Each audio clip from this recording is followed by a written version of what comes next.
அழகும் மாயை நிலைத்திடாதே, அதை நம்பாதே மயக்கிடுமே. அழகு மாயை நிலைத்திடாதே, அதை நம்பாதே மயக்கிடுமே. மரணம் ஒரு நாள் சந்திக்குமே, மறவாதே உன் ஆண்டவரே. வருவாய் தருணமிதுவே, அழைக்கிறாரே வல்ல ஆண்டவரே உன்னை. தேவனுடைய நாமத்திற்கு மகிமை உண்டாவதாக. பரிசுத்த வேதாகமத்தில் ரோமருக்கு எழுதின நிருபம் 3ஆம் அதிகாரம் 10ஆம் வசனத்திலே இப்படி எழுதப்பட்டிருக்கிறது.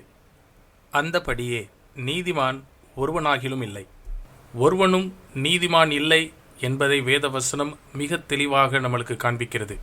அநேக நேரத்தில் மற்றவர்களோடு நம்மளை ஒப்பிட்டு நம்மளை தாமே நல்லவர்கள் என்று நாம் நினைக்கிறது உண்டு. அவர்களை விட நான் நல்லவன், அவ்வளவாக கெட்டவன் அல்ல. இப்படி சிந்தித்து நம்மை நாமே நாம் அநேக நேரத்தில் சமாதானப்படுத்தி கொள்கிறோம். ஆனால் தேவனுடைய அளவுகோல் மனுஷர்களுடைய அளவுகோல் போல் அல்ல. அவருடைய அளவுகோல் அவருடைய பரிசுத்தமாய் இருக்கிறது. அவருடைய பரிசுத்தத்திற்கு முன்பாக நாம் எல்லோரும் அநீதிமான்களாக காணப்படுகிறோம், பாவிகளாயிருக்கிறோம். நாம் நினைக்கிறோம் நம்மளுடைய நற்கிரியை நம்மளை காப்பாற்றி விடும் என்று. ஆனால் சற்று சிந்தித்து பாருங்கள். ஒரு மனிதன் நல்ல ஒரு இனிப்பை உங்கள் கையில் கொடுக்கும்போது அந்த மனிதனுடைய தலையிலிருந்து கால் வரை சேர் இருந்தால் எப்படி இருக்கும்? அந்த இனிப்பை நீங்கள் வாங்குவீர்களா? ஒருபோதும் அல்ல. அதே போல பாவ மனுஷன் தலையிலிருந்து கால் வரை பாவத்தினால் நிறைந்திருக்கிறான். தன்னுடைய நற்கிரியை எடுத்துக்கொண்டு பரிசுத்தமுள்ள தேவனிடத்தில் போனால் பரிசுத்தமுள்ள தேவன் அந்த நற்கிரியையை அங்கீகரிக்க முடியுமா? ஒருபோதும் இல்லை.